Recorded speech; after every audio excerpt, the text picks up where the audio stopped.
a la Cámara de Exportadores. Muchas gracias por estar hoy en este diálogo exportador. Ya estamos preparados junto con los compañeros de Prival Bank, que ha sido quien nos ha estado apoyando con este diálogo exportador y también con otros webinars. Hoy vamos a abordar un tema muy importante, que son las perspectivas para el sector exportador, de acuerdo a los últimos datos que ha arrojado el Banco Central. Creo que hoy más que nunca hay que estar atento a todo lo que está pasando en la economía nacional e internacional. Por eso vamos a contar con don Vidal Villalobos, que es asesor económico del banco. Está doña Laura Bonilla, que es exportadora y presidenta de la Cámara de Exportadores. Y Marcela Silva, que es la jefa de mercadeo del banco. Entonces, pues vamos ahorita a empezar a escucharlos a ellos. Primeramente, doña Laura Bonilla nos va a dirigir unas palabras. Doña Laura. Buenos días a todos. Gracias por estar participando en esta actividad del día de hoy. Y principalmente quiero agradecerle al señor Vidal y a la señora Marcela por la disposición de acompañarnos hoy al sector exportador en esta actividad y principalmente pues a Prival Bank, quien es un gran aliado estratégico de la Cámara. Yo creo que una actividad de estas es sumamente importante, máximo en la coyuntura que nos encontramos en el mundo y dado el comportamiento pues que estamos teniendo las exportaciones, definitivamente esto nos afecta. Y yo incluso como exportadora es difícil trabajar bajo estas dificultades porque esto cambia de un día para otro, las noticias, los mercados, hay de verdad una inestabilidad y entonces yo creo que es sumamente importante pues tener información. Les comentaba a ellos de la importancia que nos hablen al sector exportador del comportamiento del tipo de cambio. Para nosotros es algo sumamente importante. Y de decirles que, bueno, desde la Cámara hacemos este tipo de actividades para tener información, dado principalmente por los datos.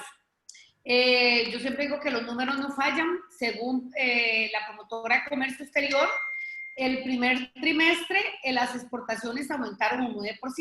Íbamos bien. Pero cuando se viene el problema, en el segundo trimestre, las exportaciones bajaron un 12%. Esto afecta el encadenamiento también, por supuesto, de todo el país, lo que son las cajas de cartón, las navieras, etcétera. O sea, porque el sector exportador hace un gran encadenamiento. El dato más reciente que tenemos es el comportamiento de junio, donde las exportaciones bajaron un 4%. Y igual hoy tenemos, como siempre, problemas que amenazan nuestras exportaciones. Tenemos un cierre de parte de Panamá, incluso con productos alimentarios que provienen de animales. Tenemos también las amenazas de las dos fronteras con el tema centroamericano, con el tema norte, eso ahí está. Y entonces, igual la segunda ola en Europa, España, que es un mercado sumamente interesante, el comportamiento de Estados Unidos, bueno, todos esos factores de verdad que es preocupante.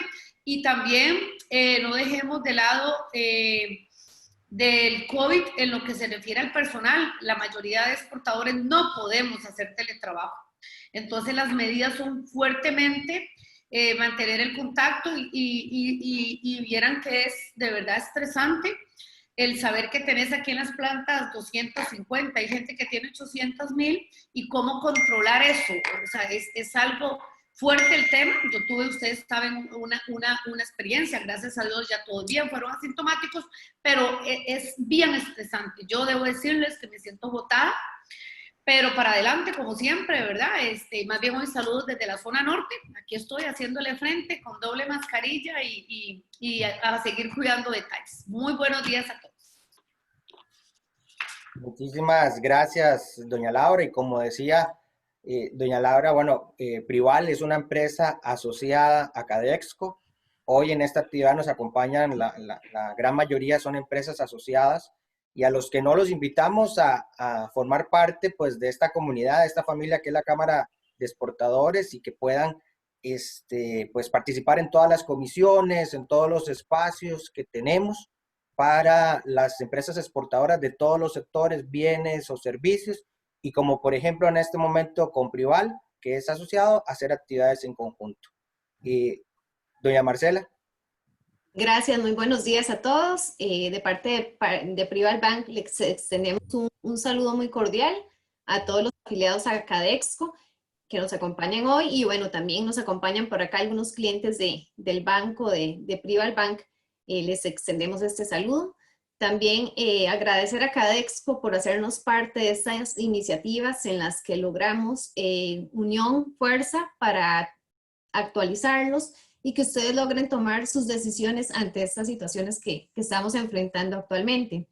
En Prival Bank, como institución financiera, bueno, contamos con un experto, que en este caso es nuestro asesor económico que nos acompaña hoy y nos va a brindar una excelente charla y de mucha importancia, que es nuestro asesor económico Vidal Villalobos, quien posee una amplia experiencia en entidades financieras y bueno, como consultor. También lo hemos visto a nivel de medios de comunicación que en realidad lo toman mucho en cuenta por su expertise y gran análisis. Me permito de manera muy breve brindarles un perfil de nuestro asesor Vidal Villalobos para que tengamos más o menos de referencia quién nos acompaña hoy en este tema tan importante. Vidal Villalobos, bueno, es un economista de muchos años de experiencia, ha sido gestor de fondos financieros de CAFI, también posee obviamente su acreditación a nivel de agente corredor de bolsa y bueno, a nivel de experiencia laboral, estuvo por INS Valores Puesto de Bolsa, también fungió en Popular Valores Puesto de Bolsa y también estuvo en algunos años por Scotia Valores Puesto de Bolsa. En los últimos años nos ha acompañado a nivel de Grupo Prival y bueno, también ahora toda la parte de asesoría y consultor que él, digamos, realiza. Le cedo la palabra a Cadexco y muchas gracias por hacernos partícipes de esta gran iniciativa. Muchas gracias, Marcela. Muchas gracias a don Vidal. Ya vamos a pasar con él. Simplemente explicarles un poco la dinámica. Lo hemos llamado a este seminario Diálogo Exportador y precisamente es lo que deseamos propiciar, que podamos conversar. Don Vidal va a hacer la presentación que él ha preparado para analizar todo el tema económico y que está afectando al sector exportador, tomando como referencia los datos del Banco Central. Vamos a hacer esto. Durante la presentación de don Vidal, ustedes pueden ir haciendo las preguntas en el chat. Al final de la presentación, vamos a dar lectura de esas consultas para que don Vidal las aborde o a cualquier otro miembro aquí de Cadexco también podemos verlo. Incluso al final, si tenemos tiempo, abriríamos el micrófono por si alguno quiere hacer algún comentario. Pero ya saben, durante la presentación de don Vidal, escríbanos todas sus consultas al chat, que nosotros lo estamos revisando constantemente. Así que, sin más, muchas gracias, don Vidal, y la palabra es suya para que pueda iniciar la presentación. Muy buenos días a todos y todas por acompañarnos el día de hoy en esta actividad. Un agradecimiento profundo a la Cámara de Exportadores de parte del Grupo Prival y en caso personal también por la invitación a poderles compartir a ustedes algunas de las ideas y de las visiones, de los pronósticos que en nuestro equipo de profesionales estamos viendo de cara a futuro con la información con la que contamos actualmente. Un abrazo a la distancia a doña Laura Bonilla, espero que le esté yendo muy bien allá y a cuidarse por supuesto también. Michael y Julio, como siempre, muy atentos en atendernos y en colaborarnos con estas iniciativas y con estas ideas. Bien, la actividad de ustedes, como dijo doña Laura y como dijo Michael, estamos en la mejor disposición de poder atender las inquietudes que ustedes tienen. Les vamos a presentar una serie de información que consideramos es conveniente que conozcan, que reafirmen en algunos casos, con relación a la dinámica del sector exportador costarricense y aquellas variables macroeconómicas que pueden incidir de manera trascendental en el devenir del desempeño del sector exportador costarricense, que definitivamente esperamos le vaya extraordinariamente bien, porque ha sido motor importante en el crecimiento y en el bienestar de nuestro país en los últimos años y debería seguir siéndolo hacia futuro. Les cuento que tenemos información proveniente de varias fuentes, Bloomberg, CNBC, Banco Central, INEC, Ministerio de Hacienda. Hay un detalle aquí importante que hay que mencionar, y lo mencionó precisamente el presidente del Banco Central recientemente cuando hizo la revisión del programa macroeconómico. Y lo veremos en una de las filminas con un poco más de atención. El mundo está metido en una situación inédita. Nadie realmente conocía el impacto que podría darnos la pandemia sanitaria y tampoco sabemos a qué se refieren los expertos exactamente cuando hablan de la nueva normalidad. ¿Qué tendrá esa nueva normalidad?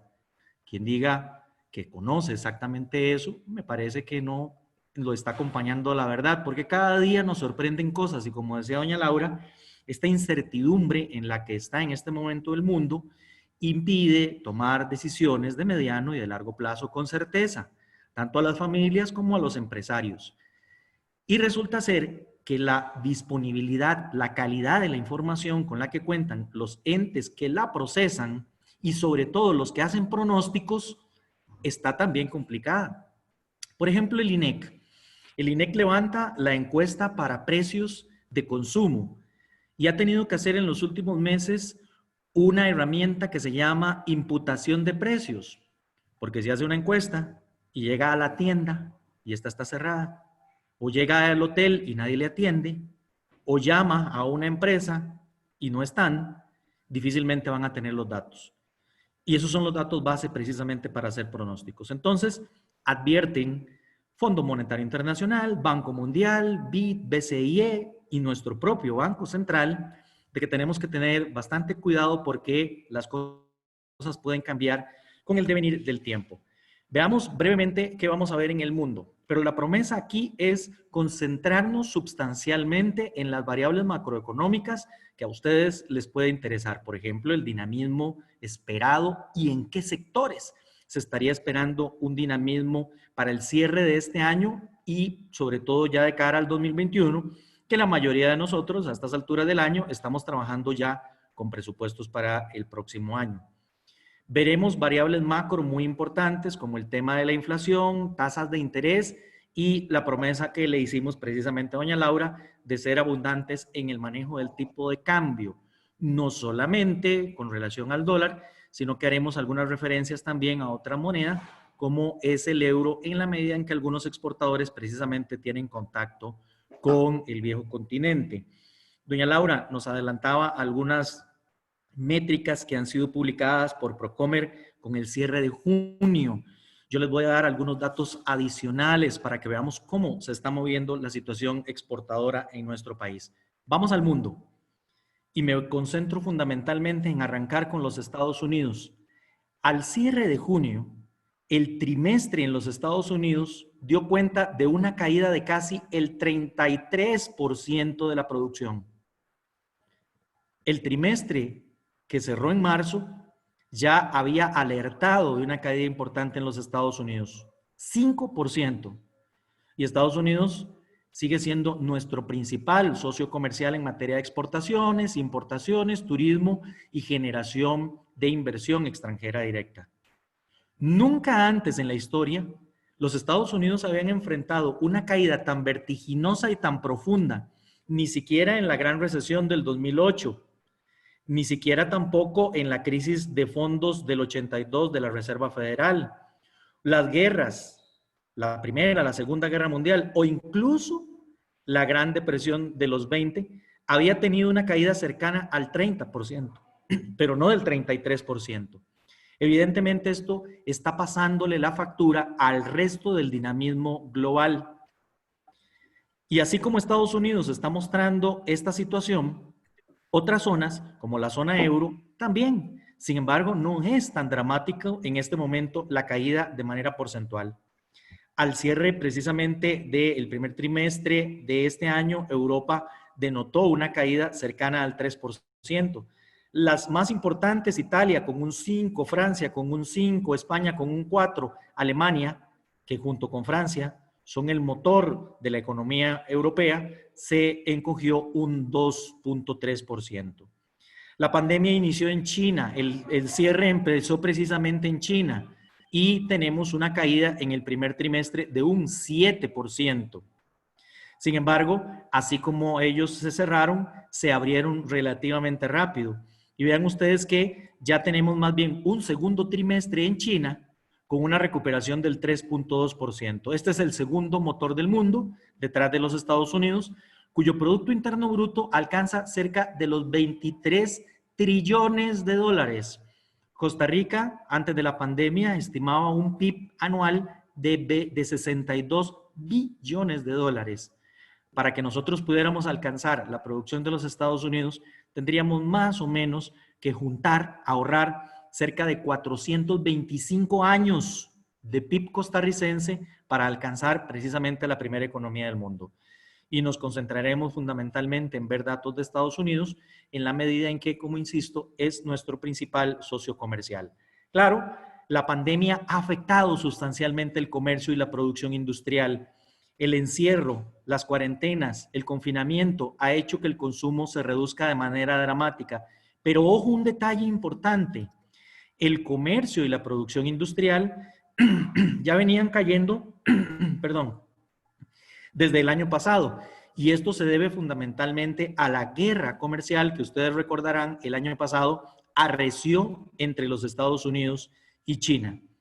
Hoy, que ya está pasando, por decirlo de alguna manera, de titulares, el tema de la pandemia, estamos empezando a ver otra vez la guerra comercial impulsada por el tema de la reelección del presidente Trump, que ahorita haremos una reflexión al respecto. Pero no solamente por ahí hay frente de batalla en Europa. El Brexit sigue estando en la palestra. Inglaterra tiene que desacoplarse de Europa en diciembre próximo. Y si bien es cierto, la pandemia ha eclipsado todos esos temas siguen ahí, siguen vigentes. Al igual que en el caso nuestro, sigue vigente la situación fiscal. No se ha borrado, al contrario, se ha exacerbado precisamente por la tensión de la pandemia. Pero vean ustedes entonces que ya teníamos una condición a la baja en el volumen del comercio y que la pandemia lo que ha hecho es evidenciado, permítanme utilizar esta palabra, ha desnudado con mayor crudeza algunas debilidades estructurales de algunas economías, pero también de varias empresas. Aquí todos tenemos que echar para el saco y hacer una revisión interna, como les decía en un webinar anterior, de cómo nos agarró la crisis, si estábamos debidamente preparados como empresarios, si teníamos un adecuado plan estratégico, si estábamos utilizando presupuestos, si teníamos un buen flujo de caja, si estábamos muy apalancados, si teníamos la dependencia de pocos proveedores, si también le vendíamos a muy poca gente. Eso nos da fragilidad en el negocio y por lo tanto entonces deberíamos poner barbas en remojo y empezar a trabajar sobre esos temas. Pero vean ustedes qué interesante. En el caso de China, la producción manufacturera y de servicios tiene una recuperación específicamente en forma de V. Lo que tengo en pantalla es el comportamiento del Standard & Poor's 500, bolsa de valores en los Estados Unidos, pero como son 500 empresas globales, representa bastante bien la economía del mundo. En enero habíamos arrancado con un nivel de 3.200 puntos y seguimos creciendo a pesar del confinamiento en China. Fue en marzo cuando empezó en Europa, en los Estados Unidos, y el 6 de marzo precisamente empezó en nuestro país con la declaración del primer caso positivo de COVID. Jamás en la historia habíamos visto que en 30 y pico de días un indicador se cayera casi un 35%. Pero fue precisamente a finales de marzo cuando las entidades fiscales y las entidades de bancos centrales de Japón, China, de Europa, de los Estados Unidos y de buena parte del resto del mundo, empezaron a hacer inyecciones de dinero para poder ayudar en la pandemia. Eso le generó al mundo una inyección, una vacuna, pero no contra COVID, porque todavía no la tenemos, pero sí una vacuna de confianza, porque aquí la confianza se destruyó precisamente por la incertidumbre que generó el problema sanitario. Vean ustedes que para que se hubiese generado una verdadera recuperación en forma de V, la pierna derecha debió ser más precipitada y no fue así, lo fue por lo menos hasta mayo, Pero ¿qué fue lo que ocurrió precisamente en mayo?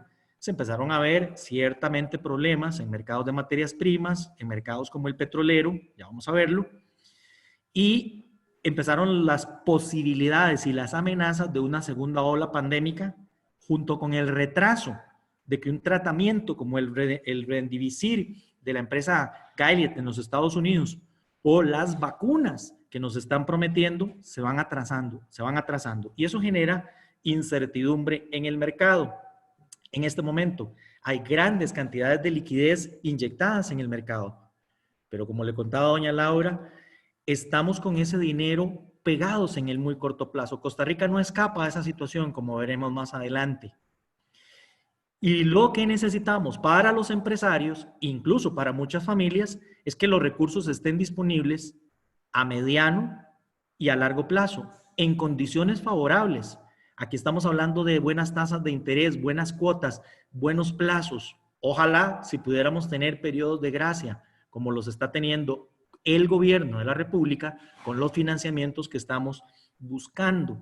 Pero fíjense entonces que ahí es donde vienen las operaciones diferidas a plazo que hace apenas 2 días anunció el Banco Central que pondrá en disposición.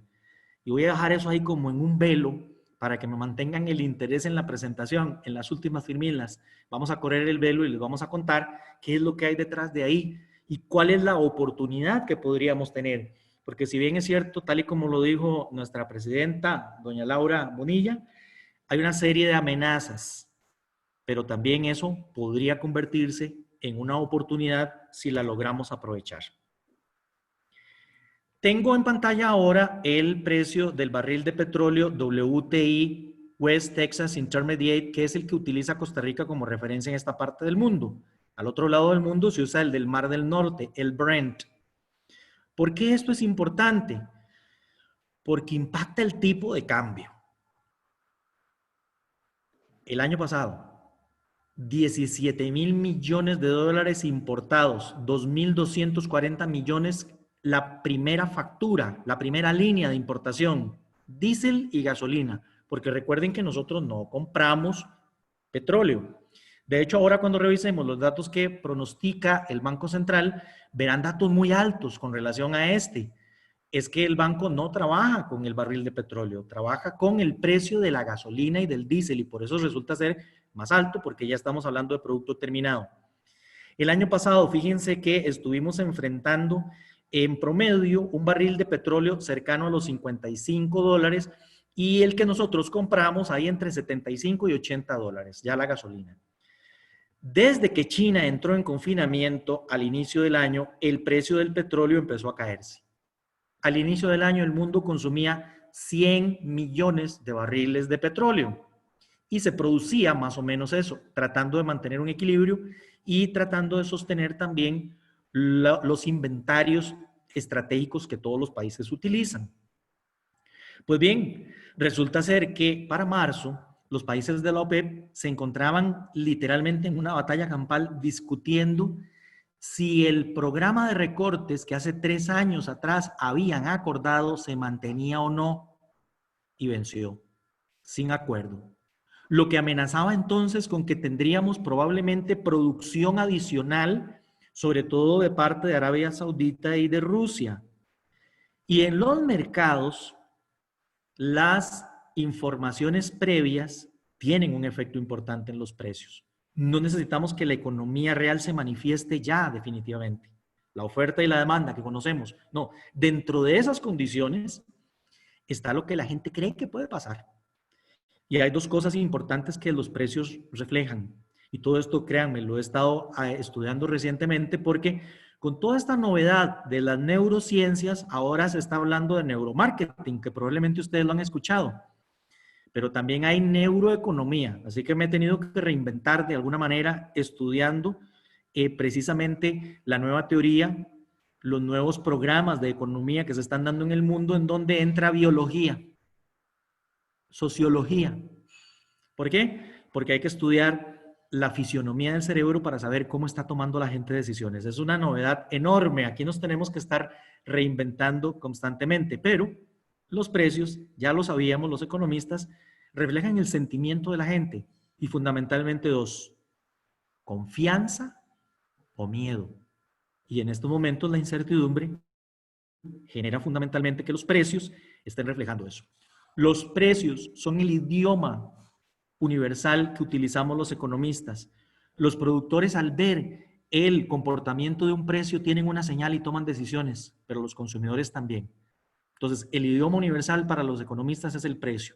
Y el tipo de cambio es un precio. Por eso vamos a hablar abundantemente hoy de eso. Y la tasa de interés es un precio, es el precio de utilizar recursos, de ahorrar dinero. El petróleo es un precio muy estratégico porque encadena una serie de sectores más y afecta a muchísimas otras industrias. ¿Qué es esta aguja que tenemos aquí entre abril y mayo? Probablemente ustedes lo recordarán. El precio del petróleo llegó a cotizar menos 37% el barril, pero uno dice, un momento, ¿cómo va a tener un precio negativo una materia prima? Bueno, muy sencillo. Los consumidores finales de petróleo efectivamente compran los contratos para que les vayan a dejar a la puerta de sus bodegas la materia prima. Pero en el mercado financiero trabajan intermediarios, si se quiere, especulando, comprando barato para vender más caro, y compran los contratos que le venden después a quienes van a utilizar la materia prima, a las refinadoras, por ejemplo. El problema es que en abril la demanda andaba ya en 70 millones de barriles, una caída del 30% en el consumo, una demanda cayéndose con la amenaza de la OPEP de que iba a incrementar la producción servida a la mesa para que se cayera de manera dramática el precio, para que existiera mucha incertidumbre y que para además los días previos el precio había estado cercano a 20, 25 dólares. Entonces se cuenta, por ejemplo, que China aprovechó ese precio y compró grandes cantidades de recursos. No tiene dónde almacenarlos, entonces no compra más. La demanda sigue cayéndose entonces durante esa época. ¿Qué hacen entonces los tenedores financistas bursátiles con los contratos?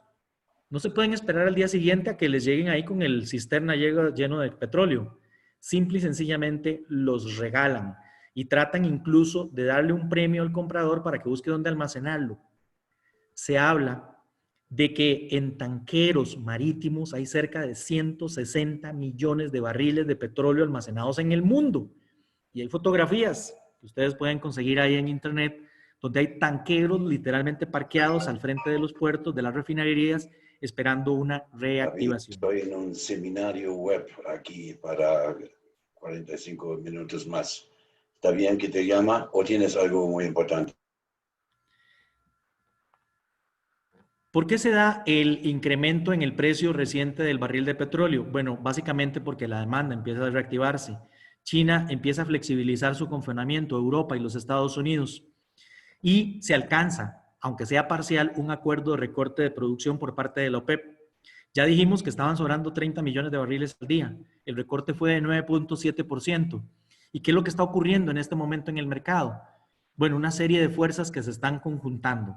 Primero, que el acuerdo prácticamente llega a su fin. Y Arabia otra vez y Rusia están anunciando la posibilidad de llevar una mayor cantidad de petróleo al mercado. Eso impide que el precio crezca. Pero por otro lado, el consumo que se está empezando a reactivar, particularmente en China, es impresionante ver las cifras de consumo por transporte terrestre y aéreo, que ya se está reactivando de manera importante. Prácticamente esas áreas en China tienen el mismo nivel de consumo de enero. Lo cierto del caso es entonces que hay dos fuerzas ahí que están batallando con relación al tema del precio del petróleo.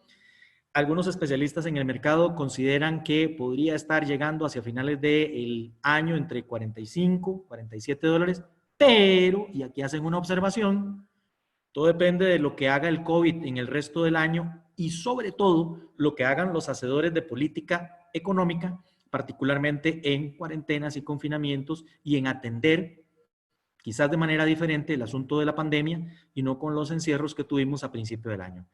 Noticias interesantes. Bueno, Johnson & Johnson recibió $1,000 millones del gobierno de los Estados Unidos para que le garantice que las primeras 100 millones de vacunas se las entregue.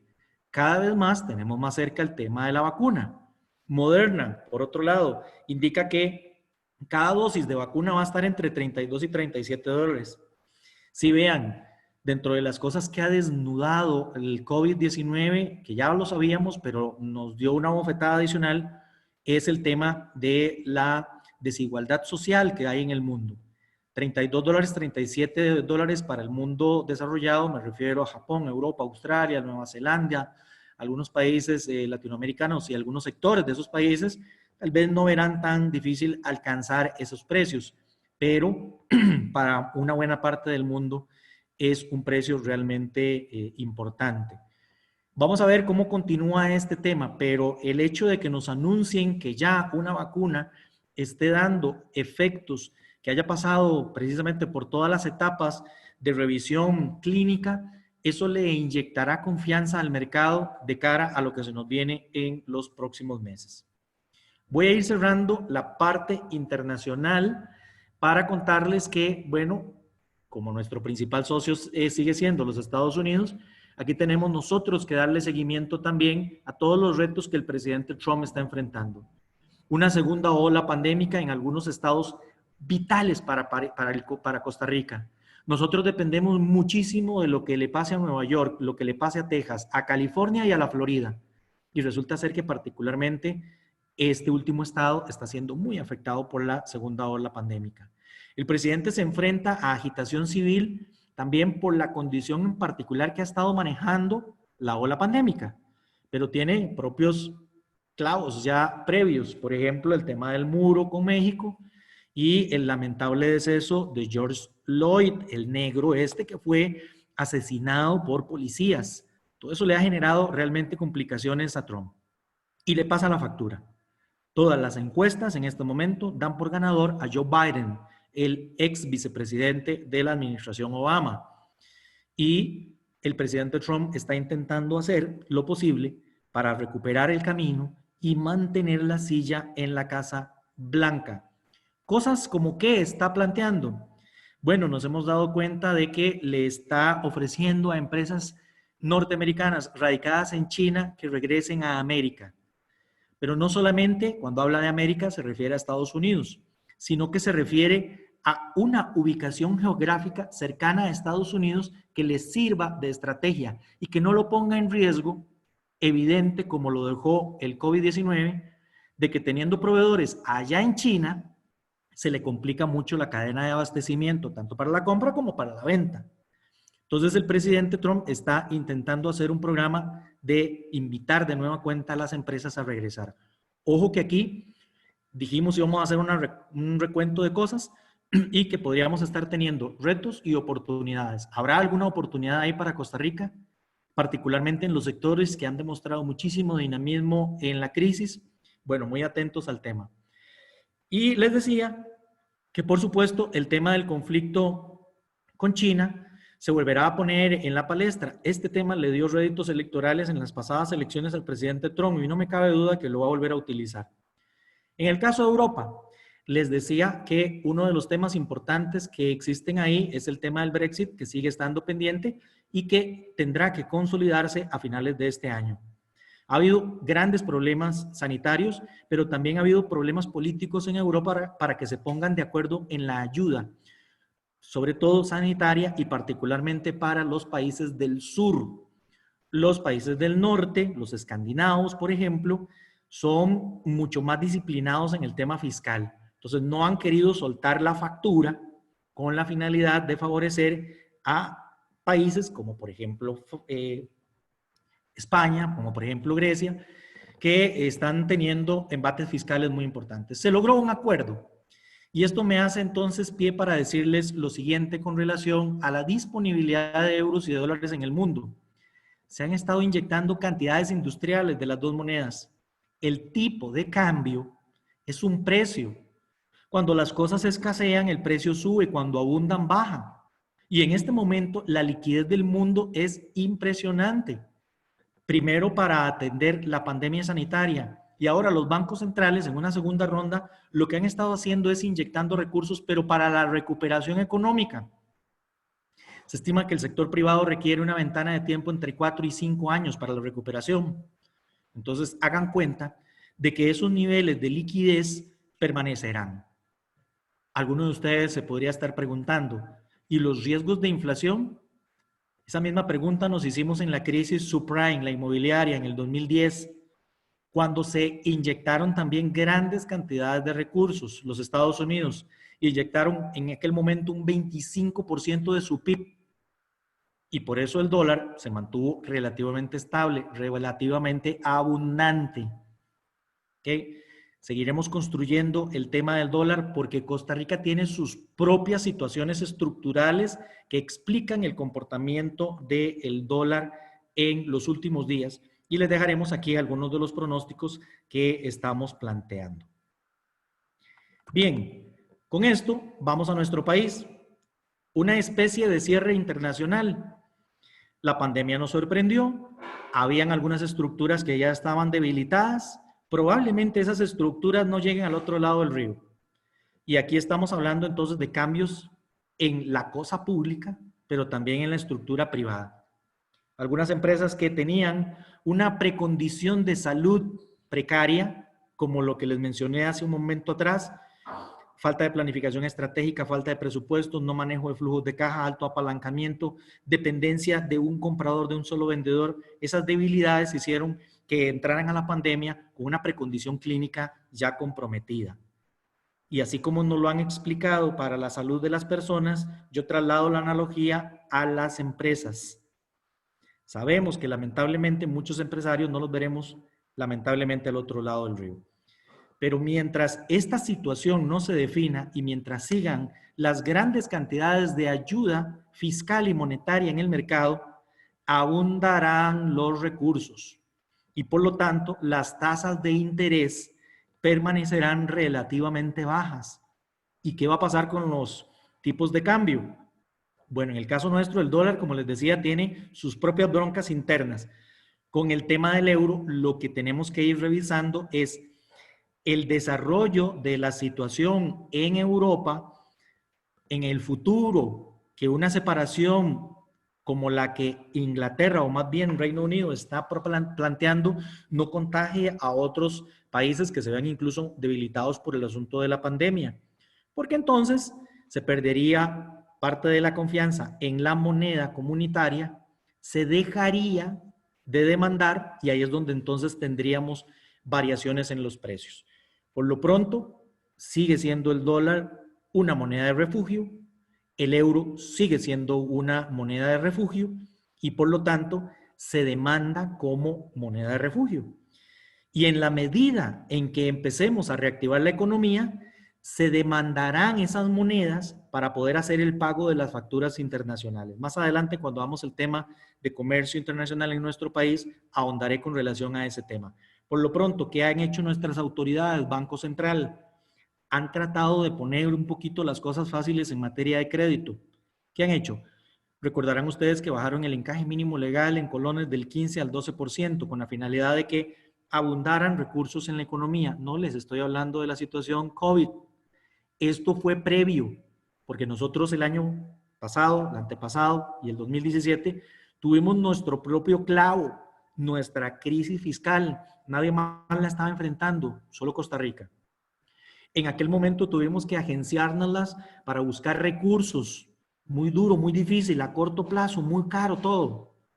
Hoy la pandemia está poniendo en manos de los países recursos en condiciones mucho más favorables y ahí es donde las autoridades económicas del país deben aprovechar la oportunidad para hacer un recambio en el flujo fiscal y que esto más bien pueda ayudarnos. ¿Qué otra cosa hizo el Banco Central? Reducir la tasa de política monetaria. Este dato es muy importante para lo último que les voy a contar, las operaciones diferidas a plazo, porque los recursos se le van a inyectar a los intermediarios financieros por parte del Banco Central a esta tasa más un pelito chiquitito y ahora explico por qué es ese pelito. Lo cierto del caso es que estos son datos históricos. Nunca antes habíamos visto una tasa de política monetaria de esos niveles, ni tampoco una tasa básica de estos niveles. Ayer nos la volvieron a bajar. Ahora ya está en 3.60 y sigue así durante la próxima semana, hasta de hoy en 8 días. Pero esto no se está trasladando de manera real a una demanda de crédito. La liquidez está ahí en el mercado, como veremos más adelante. Lo que está haciendo falta es confianza de los hogares, confianza de los empresarios para decidirse a tomar créditos a mayores plazos. Pero aquí no solamente la disponibilidad de recursos. Como decía doña Laura al inicio de la actividad, en la sobremesa, es que los intermediarios financieros también tienen que ajustar las condiciones administrativas o regulatorias incluso para el otorgamiento de créditos. Porque si nos van a venir a pedir garantías, si nos van a venir a pedir un chorro de cientos requisitos, vamos a tener dificultades entonces en accesarlo. Tipo de cambio. Depende del flujo de dólares que tenga la economía. Se estima que el sector turismo es un 6% del Producto Interno Bruto costarricense. Y también se estima que el turismo genera cerca de 4.000 millones de dólares anuales en flujos de divisas. Enero y febrero se salvó, digamos, el periodo, porque tuvimos visitación incluso al alza. En enero de este año, con relación a enero del año pasado, el monto de turistas fue de un 5% más. En febrero fue de un 10% más.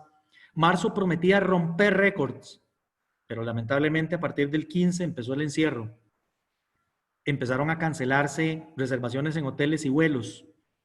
Y de alguna manera ya se preveía que podríamos tener algún faltante de dólares, porque el dólar ha empezado a crecer en las últimas semanas. En mi opinión es justamente por eso, porque ya estamos empezando a sentir el faltante de dólares. ¿Y por qué no lo sentimos desde el primer momento de la pandemia? Bueno, porque habían ahorros en dólares y la gente los empezó a utilizar.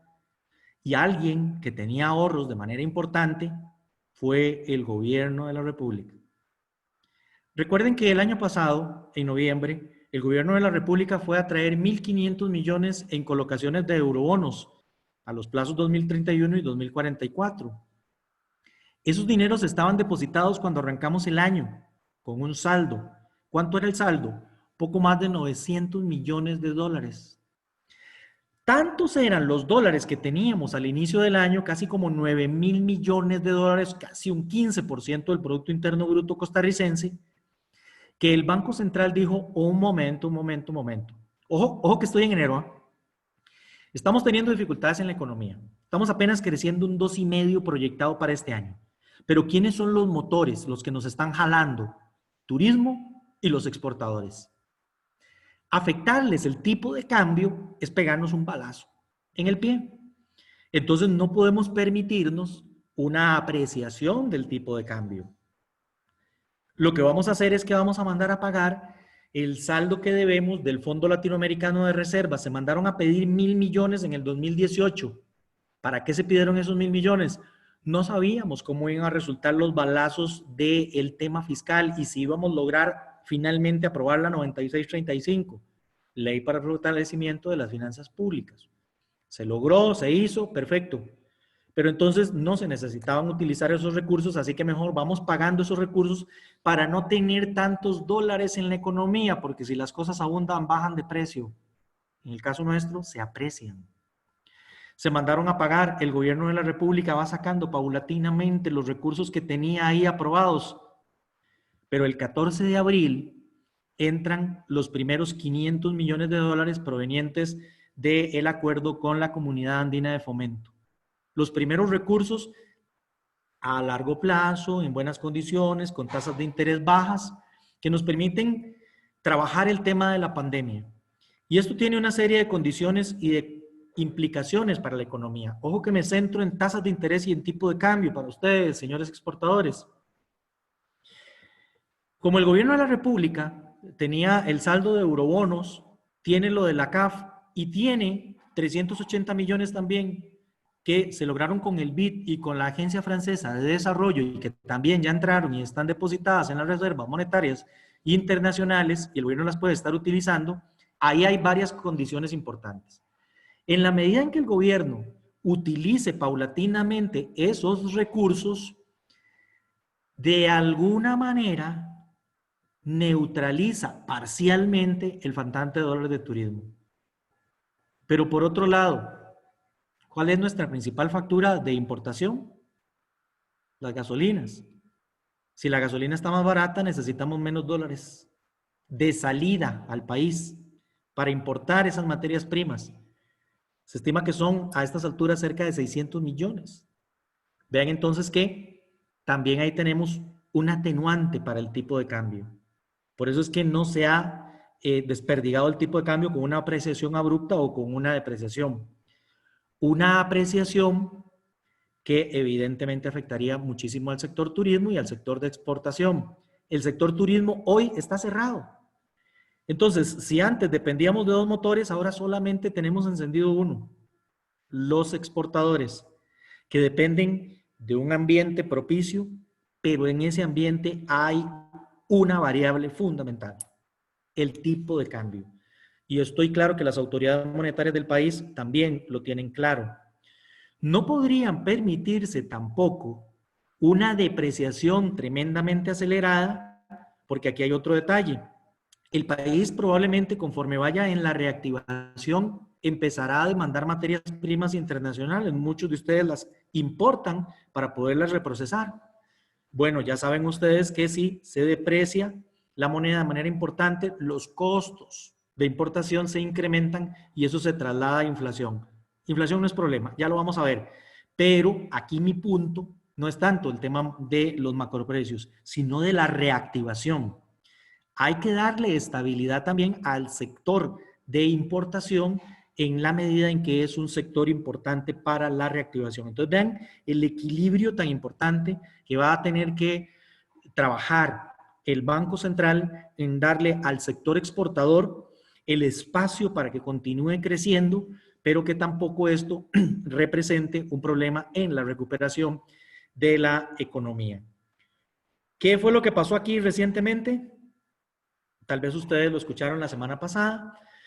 Costa Rica había colocado hace muchos años atrás un eurobono. Se llamaba o se llamó el BD20. Venció a principios de agosto. Y el Banco Central mandó pagar ya esos $250,000 que tuvimos en el BD20.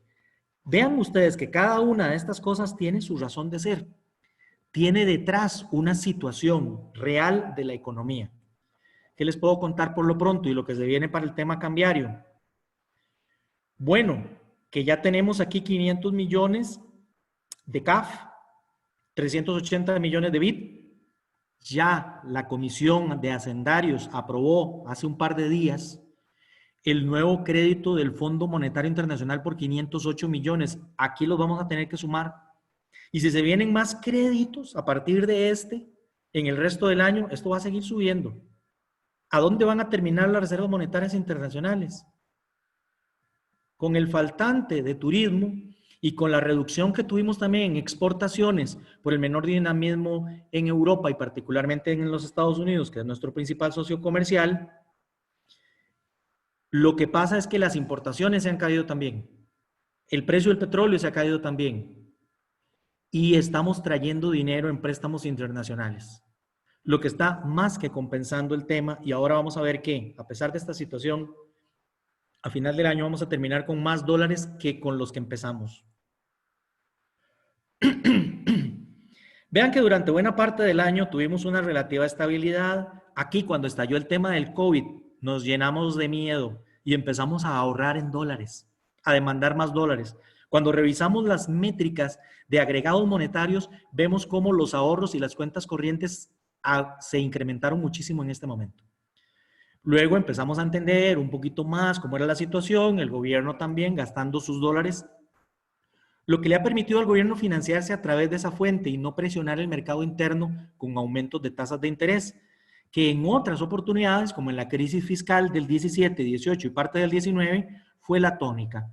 Recuerden que doña Rocío Aguilar en algún momento dijo, chicos, no tengo plata ni para pagar los aguinaldos. Le tuvo que pedir plata prestada al Banco Central. Pedía bonos a muy corto plazo y a tasas de interés muy altas. Por eso es que estamos pagando esa factura hoy. Vean entonces que la depreciación que uno esperaría que tenga que ocurrir naturalmente en una economía con algún nivel de inflación esperada como la nuestra, la inflación esperada es la meta del Banco Central, cerca de un 3%, pero ahora vamos a ver que la cosa ha tenido que ser ajustada a la baja. Bueno, lo cierto del caso es que básicamente desde abril a la fecha hemos tenido un incremento en el tipo de cambio y ahora aquí sí me parece que se empiezan a sentir los faltantes del turismo. Pero por otro lado, los importadores a partir de este momento del año empiezan a prepararse para fin de año. A pesar del encierro y a pesar de las vicisitudes, hay que reponer inventarios, hay que hacer compras. Habrá que reponer esos inventarios, llámese materias primas, insumos agropecuarios, semillas, materiales de construcción, maquinaria, automóviles, lo que sea. Y aquí entonces se ha generado una demanda adicional de dólares. Pero tal y como lo vamos a ver ahora, hay un componente de miedo todavía en la epidermis de la economía costarricense. Y eso ha hecho que la gente deje la plata empantanada en dólares en el corto plazo. Veamos, en colones, vean lo que les grafiqué aquí, los depósitos de cuenta corriente en lo que va del año. Vean que hemos pasado de 3.000 millones de colones en cuentas corrientes, plata que no recibe ningún rendimiento, a más de 4.000 millones. Eso evidentemente significa que la gente no sabe qué hacer con esos recursos, que hay una liquidez importante, que las tasas de interés deben estar relativamente bajas y se podrán poner más bajas con las operaciones diferidas a plazo. Pero vean ustedes cómo está en colones. ¿Y en dólares? En dólares igual. Vean ustedes cómo también los depósitos en cuenta corriente se han incrementado. ¿Y quiénes perdieron nivel? Certificados de depósito a plazo y cuentas en ahorros. Esos más bien bajaron. La gente tiene miedo y por lo tanto prefiere tener liquidez en la mano. Cuando hay una crisis, dicen los estadounidenses, cash is the king. El dinero en la mano es el rey, porque yo voy a poder hacer con él lo que pueda hacer y lo que quiera hacer en el momento en el que cambien las variables del mercado. Inflación, rápidamente. No es problema. Vean que lo que llevamos del año es más bien deflación, 0,24, y la interanual un 0,31. Esto hace que el Banco Central cambie sustancialmente los pronósticos. Y siguiendo lo que doña Laura mencionaba, acompañando lo que ella nos contó, de que en el primer trimestre del año tuvimos un incremento de exportaciones del 9%, enero y febrero, muy buenos meses, pero ya para julio la cosa cambió dramáticamente. Vean ustedes, aquí tenemos las últimas informaciones del 2019 y 2020. Esto viene directamente de Procomer. Es lo más fresquito, los mismos datos que doña Laura nos mencionó hace un momento.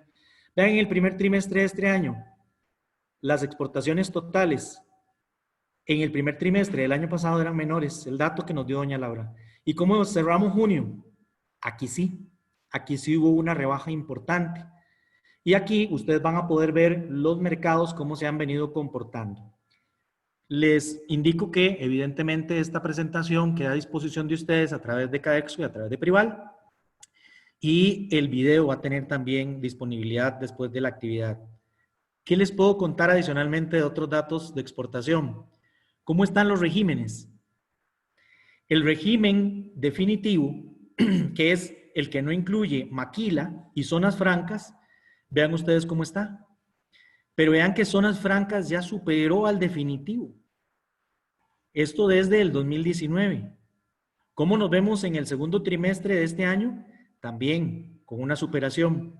Este es el dato que estuvimos viendo hace un momento ahora, ¿verdad? Este segundo trimestre contra este segundo trimestre en caída. Este primer trimestre mucho mejor que el primer trimestre del año pasado. Y vean el primer trimestre de este año. En realidad, el régimen definitivo en el primer trimestre, recordemos que enero y febrero no estábamos todavía en confinamiento, fue en marzo, no le fue tan mal, pero le fue muy bien a zonas francas. En ese trimestre se desplaza agricultura, que es nuestro primer nivel de exportaciones, y lo ocupa el régimen de medicinas. Todas las zonas francas, catéteres, jeringas, todo lo que se estaba necesitando en la pandemia. Sin embargo, para el segundo trimestre, esa demanda se redujo y es lo que estamos observando ahora en el segundo trimestre. Segundo trimestre fue el confinamiento más grande del mundo. Todo el mundo estaba encerrado. Esperemos que con la flexibilización, el tercer y sobre todo el cuarto trimestre nos permita hacer una recuperación de los volúmenes de exportación que el país tenía. les construye este otro, porque bueno, vienen todos los países del mundo en la lista de Procomer. Aquí escogí la mayoría de nuestros principales socios comerciales y vean ustedes que en esta tabla está el 91.53% de nuestras exportaciones. ¿A dónde debemos poner nuestras miradas? Sin lugar a dudas, en Estados Unidos. Sigue siendo nuestro propio socio comercial. Dependemos absolutamente de lo que pase ahí, en materia económica y en materia sanitaria.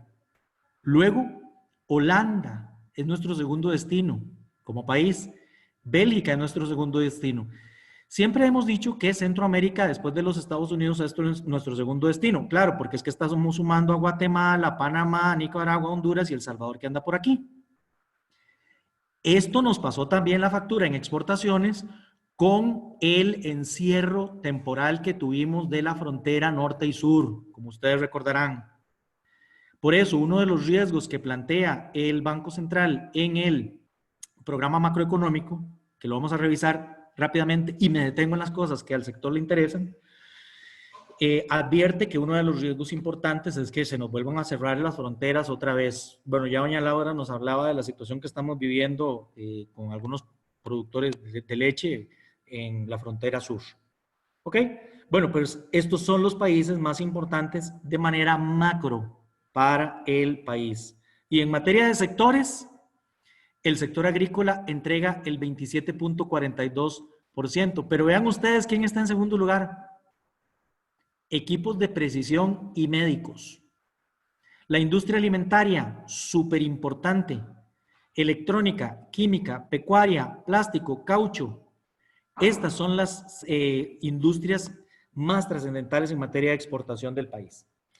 Bien, yo sé que me quedan unos minutos antes de entregar la palabra para que inicien las consultas. Entonces, vamos a revisar el programa macroeconómico, insisto, deteniéndome en aquellos elementos que al sector exportador le interesan.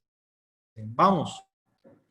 Vean, el año pasado, a pesar de las situaciones que estábamos viviendo y a estas alturas del año, que es junio, con este corte, todavía no había entrado en vigencia la ley. La ley empezó al día siguiente, el 1 de julio. Con eso se logró contener un poco el gasto y ampliar la base impositiva. El IVA, curiosamente, el IVA interno, hoy está generando más que el año pasado. ¿Por qué? Porque la base es mayor. Antes no estaban los servicios, hoy sí. El IVA en renta para personas está generando más que el año pasado. ¿Por qué? Porque nadie se puede esconder ahora con las facturas electrónicas. Todo el mundo anda detrás de todo el mundo y la gente ha estado pagando el impuesto sobre la renta. Pero veamos cómo estábamos el año pasado. El año pasado, el resultado primario, que es ingresos tributarios menos los gastos primarios, andaban en el 1.1% del PIB. La carga de intereses que doña Rocío tuvo que tomar en el 2018, bonos de corto plazo y muy caros, nos pasó la factura. Subió la carga de intereses. De tal manera que el resultado financiero total del gobierno para junio era 3.1. La mayoría de nosotros previó que para final del año podríamos estar superando el 6%. Llegamos a un 7%. ¿Pero por qué se dio eso? Porque el exministro Chávez metió en diciembre una gran cantidad de transferencias adicionales. De alguna manera pasó presupuesto del 2020 al 2019 y se iba a ver feo el 2019. Pero la idea del ministro Chávez era que por lo menos en los primeros meses del año la situación mejorara y eso le permitiera recurrir a recursos financieros internacionales, particularmente eurobonos. ¿Qué salió mal? COVID-19. Echó a perder el plan. ¿Cómo vamos? Primero, a pesar de lo que les mencioné de IVA y de renta, el IVA en fronteras se ha encogido y el renta de empresas se ha encogido. Entonces, tenemos ese tema y tenemos la moratoria de 3 meses en el pago de impuestos. Eso hizo entonces que existieran menos ingresos tributarios y mayor gasto para atender la pandemia. Se incrementó el primario en 1.6, pero como hemos tenido que contratar y tomar deuda más cara, los intereses se incrementaron. Al punto de que a junio tenemos un 4% de déficit. Uno lo proyecta entonces fácilmente de si las condiciones siguen iguales, como decimos los economistas, ceteris paribus, que podamos llegar a un 8, un 9% fácilmente, como lo veremos. Pero ojo aquí, qué detalle interesante que nos regala el Banco Central. Quitemos el efecto de la moratoria. ¿Por qué? Porque está casado por ahora de que a diciembre los impuestos que no se pagaron en el trimestre de moratoria tienen que ser pagados. Entonces ese dinero debería entrar en buena teoría. Es posible que los empresarios encuentren dificultades y tengan que hacer una renegociación, pero es posible que los recursos que se le están facilitando a los empresarios les ayude a mantener el cumplimiento fiscal. Si quitamos el efecto de la moratoria, ¿cómo nos vemos? El primario, mucho mejor que el año pasado. ¿Por qué? Porque aquí hay una contención del gasto, sobre todo en pensiones y salarios. En donde si no lo quitamos de encima es en los intereses, porque eso es un gasto fijo. Pero finalmente, si no tuviésemos el tema de la moratoria, a pesar de COVID, tenemos un nivel de resultado financiero similar al que teníamos el año pasado. Dijo el Ministerio de Hacienda, los ingresos tributarios se cayeron en un 12%, los gastos se cayeron en menos. Pero aquí tenemos que seguir haciendo un esfuerzo. ¿Cuál es la pieza informativa que vamos a esperar en los próximos días? Chicos, chicas, el presupuesto ordinario de la República, que promete el ministro Villegas mantener la regla fiscal y disminuir gastos en otros rubros. Esto va a ser una información importante que le pueda dar un respaldo a todo el trabajo que se viene haciendo a nivel de país. Si nos desbocamos en materia presupuestaria, nadie nos va a creer, nadie nos va a querer pedir plata. La deuda pública terminará el 2020 en un 70.2%, toda la del gobierno central, la del Estado en general, pero para el próximo año estaría terminando en un 76.6%. ¿Ese dato me alarma? Sí me alarma, pero tiene una condición, que si esa deuda nos permite pagar deuda más cara, entonces el stock de deuda crecerá, pero el flujo de caja, lo que tenemos que ir pagando día a día, se reduce. De tal manera que esos recursos que pueden empezar a quedar libres y sueltos porque no los pagaríamos en intereses, los deberíamos naturalmente estar dedicando a la reactivación económica con un fuerte influjo de inversión pública, bien detallada. Para quienes tienen el detalle completo, aquí les va a quedar la tabla, son básicamente los datos que acabamos de ver. Les cuento que el gobierno de la República está esperando un déficit del 9.3% para este año y un 8.1% para el próximo año, con los niveles de deuda que acabamos de observar. Ustedes pueden ver el detalle con todo gusto. ¿Qué es lo que nos anunció el Banco Central? Bueno, que nos vamos a caer un 5% este año, cuando en abril preveía que nos caíamos un 3.6% y en enero pensábamos que íbamos a crecer un 2.5%. ¿Cómo va a estar la cuenta corriente? Exportaciones menos importaciones. Pensábamos que íbamos a tener un déficit del 2.2%, pero luego dijimos, no, la cosa se va a poner medio complicada, 4.5%, y ahora se ajusta un poco más el déficit por la condición de que las importaciones se han cogido particularmente el tema del precio del petróleo. Y la expectativa está de que el nivel de exportaciones se podría mantener con un dinamismo adecuado. Vean ustedes que en enero el Banco Central esperaba que el cóctel de hidrocarburos, ya les expliqué que no es el petróleo, sino diésel y gasolina, alcanzaba 72.7 la previsión del Banco Central. La ajustó a 50 en abril y ahora estamos más o menos en 53 porque la reactivación de la economía está dando para pensar que crece un poco más esto. Pero muy lejos de lo que estábamos esperando al inicio del año. ¿Por qué el ajuste del 5%? Bueno, porque el Fondo Monetario Internacional ajustó las proyecciones de crecimiento mundial de la economía, porque tenemos en este momento una tasa de contagio mucho mayor. Y vean lo que les dije al principio, una enorme incertidumbre que está afectando las decisiones de inversión de consumo de hogares y de empresas. Este 5% ¿de dónde viene?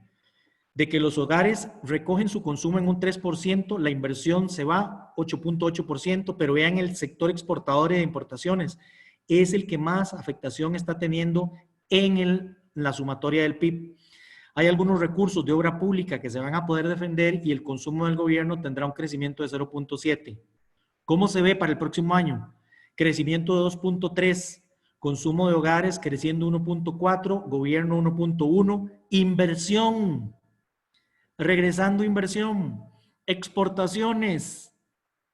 Esperamos que efectivamente nuestros socios comerciales reactiven 6.8 y por lo tanto también las importaciones para darle cabida a esas exportaciones y al consumo tanto de gobierno como de hogares. Y si nos vamos a ver sectores, los sectores más afectados, por supuesto, ya sabemos, turismo, transporte que está encadenado, comercio y construcción. Nos hemos caído en agricultura, pero no tanto. Manufactura también por el encierro se ha caído y porque está anclada a las exportaciones. Pero ¿cómo se ve el próximo año? ¿Cuáles son los más dinámicos? Habrá un regreso de manufacturas, habrá un regreso de agricultura, habrá un regreso del tema de turismo. No aún a los niveles que estaríamos esperando, pero sí hay una recuperación. Entonces, ojo ahí que el dinamismo se puede esperar. Les había dicho que terminábamos con reservas monetarias internacionales mayores que con las que empezamos el año. Eso se explica fundamentalmente por esta columna celeste, que no existía en años anteriores o era muy pequeña. ¿Y a qué nos referimos aquí? A lo que el banco llama apoyo presupuestario. ¿De qué estamos hablando? De los préstamos internacionales del gobierno de la República. Y eso es lo que va a hacer que terminemos con una mayor cantidad de reservas. El déficit, 9.3, 8.1 para el próximo año. Y el tema es que los intereses seguirán pensando mucho a menos de que logremos una negociación. Ojo que el Banco Central hace sus proyecciones con lo que tiene en ese momento en la mano. Si logramos un acuerdo con el Fondo Monetario Internacional y nos dan recursos con periodos de gracia a largo plazo, mensualidades o pagos trimestrales o anuales, como sea, relativamente bajos, y nos permite también tasas de interés más bajas, esto lo podríamos mover. Lo mismo que lo que se prevé para este año y para el próximo año, ¿de dónde vamos a sacar la plata?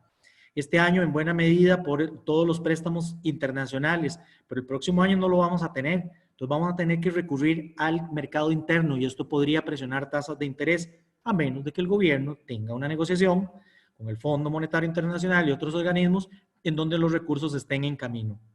La meta del Banco Central en un 3%, pero anda muy largo, ya vimos. Entonces, ¿a dónde pone la meta? En un 8% para este año. 0,8%. 0,8% la inflación. Eso no va a generar presiones fundamentalmente para tasas de interés. Regularmente en el comunicado del banco dice que mantendrá una comunicación fluida con el público y coordinación con entidades, pero agregó esto: poner a disposición de los intermediarios financieros facilidades de crédito para apoyar a hogares y empresas. Con eso quiero cerrar hoy. ¿Qué otras medidas ha tomado el país? Hicimos moratoria de impuestos, flexibilizamos jornadas, reducción de la base mínima de la caja y apoyo muy dirigido a algunos sectores como turismo, agricultura y pymes. ¿Pero qué falta por hacer? Bueno, el banco invita a un levantamiento selectivo de restricciones sanitarias con protocolos por industria, las negociaciones con el Fondo Monetario Internacional, medidas de sostenibilidad de la caja, reforma del empleo público, reducción de costos de producción. Ya lo de la educación dual pasó, pero dentro de los 27 proyectos que están en negociación en la Asamblea Legislativa está ley del INA, jornadas flexibles, flexibilización de cargas sociales, tarifas eléctricas, que no seamos tan burocráticos, un gobierno más ágil y un programa de avales para los empresarios. Esto también es interesante que le demos seguimiento en el futuro. Si el empresario ya no tiene con qué dar una garantía, el fideicomiso de avales va a poder ser el pie de amigo. El Banco Central apunta por acuerdos públicos privados para infraestructura y apuesta porque Sindecomex y Procomer relancen el país, no solamente en turismo, en exportaciones, sino que como nos estamos viendo relativamente bien en las industrias de la salud, podamos tener ahí un pie de amigo para seguir adelante. ¿Cuáles son los riesgos que ve el Banco Central? Que haya un menor crecimiento en la economía mundial, que el precio del petróleo empiece a crecer mucho, que nos vuelvan a cerrar a Centroamérica. Internamente, que las medidas sanitarias se prolonguen, que se deterioren las finanzas del gobierno, ya me brinco esta para volver, que haya una menor confianza de consumidores empresarios y que el efecto del niño que está presente este año no nos trate bien. Regularmente cuando es temporada de huracanes y vean Nate y vean Otto, nos complica un poco el tema. Estamos viendo cómo en New Jersey declararon también una situación de emergencia por el paso del huracán Isaías. Estamos entrando ya a temporada de huracanes. Esperemos que esto no nos afecte, sobre todo en la parte de agricultura, que encadena, por supuesto, con la exportación de todos los productos agrícolas. Dejé este de lado para explicarlos. ¿A qué se refiere el banco cuando habla de riesgos en la estabilidad del sistema financiero? Miren, los intermediarios financieros han estado renegociando créditos en tasas del 30 o 40% de toda la cartera. Si un confinamiento adicional o un deterioro en la confianza, un deterioro en las finanzas públicas produce que no reactivemos la economía y que los empresarios y los deudores no puedan hacerle frente a sus créditos, ahí es donde está el riesgo para que el sistema sufra por el no pago. ¿Hay algo que hacer? Bueno, el banco ha estado tratando de hacer algunas cosas. Me parece que las operaciones diferidas a plazo las vienen a llenar. Y ya son mis dos últimas filminas. ¿Qué es eso que ha venido hablando Vidal de las operaciones diferidas a plazo? El Banco Central de Costa Rica, al igual que los grandes bancos del mundo, están transformando la política monetaria. Y no solamente están velando por su objetivo primordial, que ha sido la estabilidad de precios a través de una meta inflacionaria, todos lo han hecho, pero en los últimos tiempos han visto que es necesaria una actividad mucho más decidida en reactivación económica por parte de los bancos centrales. Lo ha estado haciendo Japón, Europa y Estados Unidos. ¿Qué hacen? No solamente le compran bonos al gobierno para que tenga disponibilidad el gobierno y atienda la pandemia, sino que en el caso de Europa y los Estados Unidos están comprando títulos directamente privados, bonos y acciones, para que haya estabilidad de precios, para que regrese la confianza. ¿Qué ha hecho el banco? Bueno, ha hecho algunas tomas de decisión a nivel de junta directiva y algún cambio en la ley. ¿Pero qué hizo hace 2 días? Anunció los ODP para las IFR. ¿Qué son ODPs? Operaciones diferenciadas a plazo. ¿Qué son IFRs? Instituciones financieras reguladas, bancos públicos, privados, cooperativas y mutuales. ¿Qué va a hacer? Les va a dar 700.000 millones de colones, 2% del PIB o 3.1% del saldo del crédito privado al 2020 junio. Recuerden que el ministro Villegas, cuando le aprobaron el ajuste de presupuesto, dijo que estaba contento porque era un paso importante. Eso era el 1% del PIB. Esto que está mandando el Banco Central es el 2% del PIB. Es 2 veces ese asunto. Y si el mercado lo llega a necesitar, dice el Banco Central en su comunicado que podría pensar en una ampliación de la facilidad. Serán desembolsos en colones a las entidades intermediarias, a los bancos, cooperativas y mutuales. Cada uno de ellos en un plazo máximo de 3 meses tiene que presentar un plan de cómo va a colocar la plata para la reactivación de hogares y de empresas. Vamos tomando nota. ¿A qué costo le presta el banco al intermediario financiero? Tasa de política monetaria más 5 puntos básicos, o sea, 0,75 más 0,5, 80. Barato, muy barato. Claro, lo que necesitamos es reactivar la economía. La tasa es fija durante todo el plazo. Los intereses se van a pagar al vencimiento. Por ahora son 4 años, precisamente para darle chance al sector privado que se recupere. El intermediario financiero pone ya inversiones que tiene, que las pone en el MIL, Mercado Integrado de Liquidez, como garantías. Va a poner las mismas. Tiene que poner el 100% del monto. Y ustedes saben que un banco no puede prestar el 100% de lo que capta, porque tiene que mandar a reserva un encaje mínimo legal que hoy en colones está en el 12%. Esta facilidad no va a tener encaje mínimo legal. Esperemos entonces que ahora el trabajo lo tienen las entidades financieras. Empiecen a hacer rápidamente los planes y pongan a disposición del mercado, de los empresarios y de los hogares recursos en buenas condiciones. ¿Qué dijo el banco que esperaba de esto? Largos plazos, buenas cuotas y tasas de interés bajas. se parece mucho a lo que el país está tratando de hacer con los organismos internacionales, solo que en el caso del país con estos organismos hay otro elemento, el plan o el periodo de gracia, donde no se paga. Por ejemplo, con el Fondo Monetario Internacional, estos 508 que está aprobando la Asamblea Legislativa, el país tiene que empezar a pagar la plata dentro de 3 años. Eso nos debería dar un oxígeno en el flujo de caja para poder reacomodarnos y podernos reinventar. Ojalá que se pudieran hacer cosas de esta naturaleza. Me han preguntado, bueno, esta es la tasa a la que los bancos van a recibir la plata, pero ¿a qué tasa la van a prestar? Vamos, chicos, a mí me parece que el banco es claro en que esto es para la reactivación. No es para que se lucre con una situación delicada como la que estamos haciendo. Y por otro lado, me parece que puede haber competencia. Vean ustedes, ¿dónde es que está precisamente la competencia? La competencia está en que los 700.000 millones de colones están distribuidos de esta manera. Ustedes pueden revisar ahora quién es el intermediario financiero con el que ustedes trabajan, si es una mutual, si es una cooperativa, si es un banco. Veamos los primeros.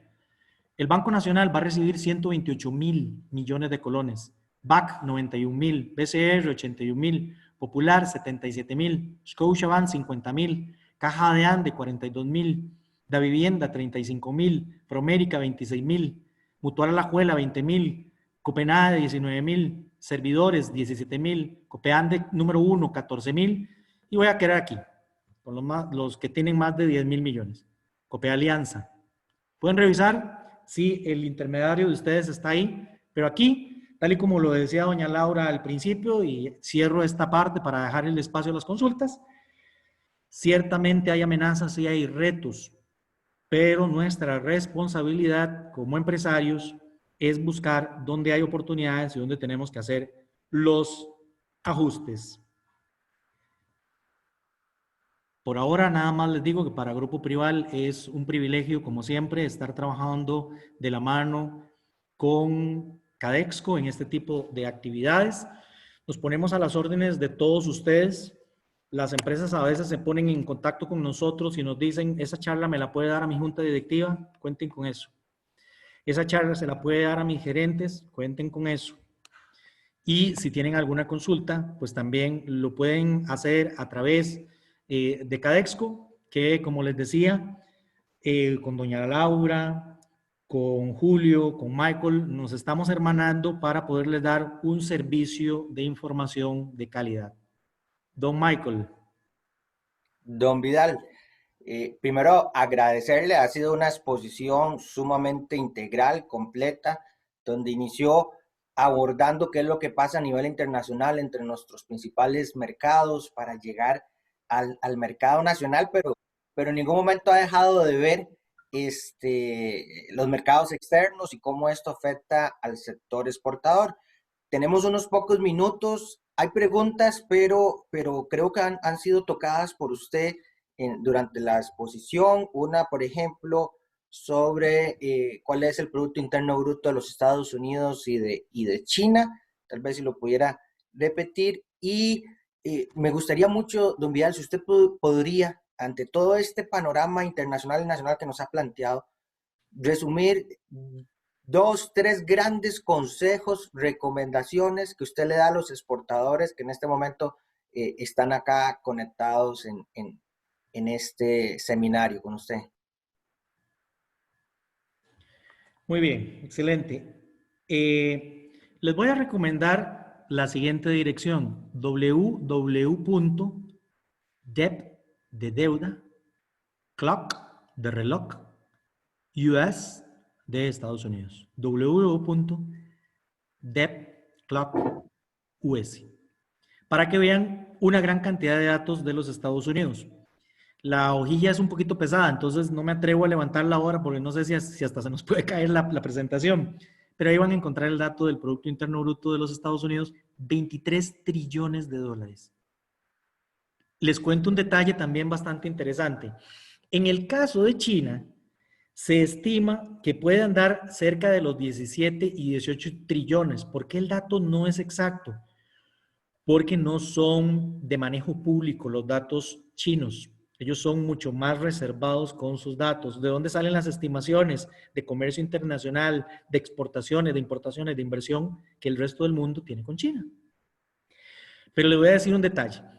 En economía hay una herramienta que es transformar el valor del PIB de cada país a precios de los Estados Unidos. Lo que se llama el poder de paridad de compra, para ponernos a todos en la misma cancha a jugar. El Fondo Monetario Internacional hizo esto hace unos años atrás, un par de años atrás. Del pastel total, del 100% del PIB mundial, 17.7 lo tenía el primer lugar de PIB y 17.6 el segundo lugar. En el caso particular de China, lo que se hizo fue que se tomó toda la producción de China y se valoró a precios de los Estados Unidos. ¿Saben de quién era el 17.7? De China. Con esta corrección, el PIB a poder de paridad de compra más alto del mundo ya lo tiene China. Nominalmente estaremos esperando que por ahí del 2024-2025 se tenga un cambio también en el tema del nominal. Consejos, chicos. Bueno, y aquí tengo también a Marcela porque la mayoría de la gente nos ha estado preguntando esto. Esta mañana atendimos una consulta del periódico La República y seguramente lo que les voy a contar ahorita saldrá en La República refrendado por Prival. Ya les conté que a muchas empresas les sorprendió la situación del COVID porque no teníamos presupuesto, no teníamos plan estratégico, no teníamos flujo de caja o estábamos muy apalancados. Entonces, ese es mi primer consejo. Trabajemos en el presupuesto, trabajemos decididamente en la presupuestación estratégica para vernos a largo plazo. Sé que ahora es muy difícil porque tenemos mucha nebulosa en el DASH, pero con la información que contamos, trabajemos. Trabajemos con flujos de caja y veamos de una manera diferente la dualidad deuda-ahorro con unos ojos diferentes. Ya sabíamos antes de la crisis que el país, empresas y familias estaban muy apalancadas, estábamos con mucha deuda. Ojo con eso. Hay que ponerle atención a ese tema de la deuda.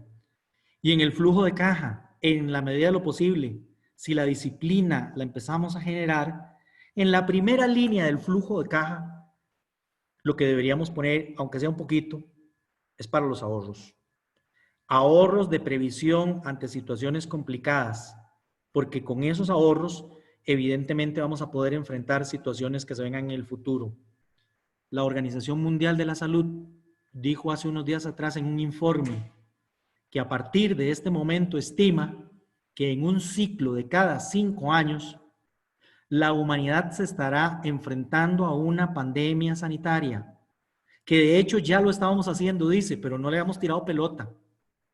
Ébola, H1N1, fiebre porcina y ahora COVID. Eso ha pasado en los últimos 20 años, del 2000 para acá. Cada 5 años ha venido, pero no les tirábamos pelota. Entonces, lamentablemente, pongamos en el plan estratégico este tipo de riesgos que podríamos estar enfrentando, de tal manera que la próxima pandemia y la próxima situación nos tome a una orilla del río, pero con un bote que nos permita cruzar a la otra orilla. ¿Algo más, don Michael?